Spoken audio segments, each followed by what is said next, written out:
YS Jagan మీద జనసేన నెల్లూరు జిల్లా అధ్యక్షులు దుగ్గిశెట్టి సుజయబాబు తీవ్ర విమర్శలు చేశారు. జగన్ తన ఉనికిని కాపాడుకోవడం కోసం ఇష్టానుసారంగా వ్యవహరిస్తున్నారని ఆరోపించారు. జగన్ పరామర్శ ర్యాలీలో కారు కింద పడి ఓ వ్యక్తి మృతి చెందినా స్పందించకపోవడం జగన్ సైకో మనస్తత్వానికి నిదర్శనమన్నారు. ఇలాంటి చర్యలతో జగన్ మానవత్వం లేకుండా ప్రవర్తిస్తున్నాడని మండిపడ్డారు. తాను చేసిన తప్పిదాన్ని కప్పిపుచ్చుకోవడానికి ప్రభుత్వం మీద విమర్శలు చేయడం దారుణమని సుజయబాబు మండిపడ్డారు.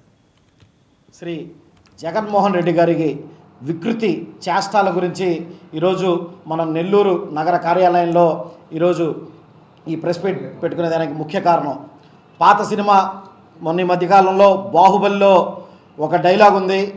రాణా బల్లాల దేవుడు ఒక డైలాగ్ చెప్తాడు, ఒక విగ్రహాన్ని తీసుకురావాలంటే ఆ విగ్రహాన్ని నెలకొల్పాలంటే 100 మంది అమాయకులైనా చనిపోవాలి అని.